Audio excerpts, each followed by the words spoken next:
Before you begin, a resume is a document used by employers to gauge how well you initially qualify for a position. It consists of your work, educational, volunteer, and extracurricular experiences. It's important to remember that an effective resume can help you obtain an interview, but it does not guarantee you a job. Sometimes a resume is your only chance to make a first impression. For this reason, we want to ensure it is free of grammatical errors by editing it. The resume should be as clear and concise as possible, with a specific tailoring of the document to the position of interest. Avoid using full sentences. Short bullets starting with action verbs are preferred throughout.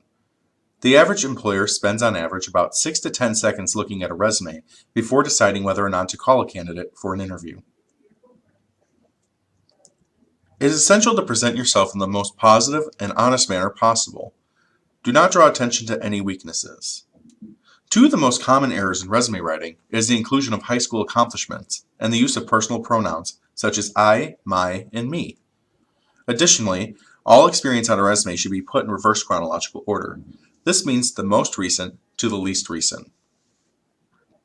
Be consistent with format, including equal margins and space between items and categories. Additionally, consider bolding, capitalizing, or italicizing headings or titles to ensure they stand out to an employer. Moreover, be mindful of font type and size.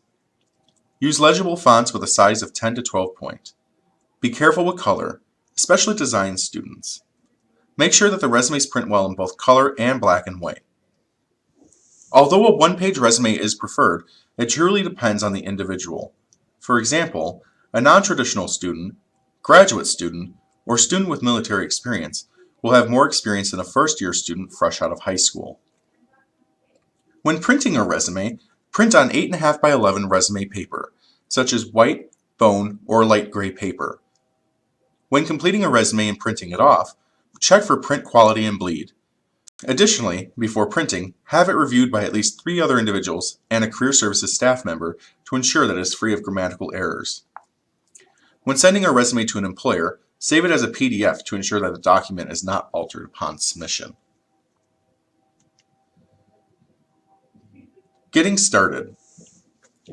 To begin, construct a draft consisting of all past experiences, including work, education, extracurricular activities, and volunteer experience. Consider the job and the job description as well. As you progress throughout the resume building process, you want to consider the positions you are interested in or applying for when editing your draft. Tailor the resume to the positions of interest. This can be done by creating a relevant experience section that places increased emphasis on job function and responsibilities. Additionally, it might be necessary to increase the conciseness of the resume by considering what the employer might be interested in.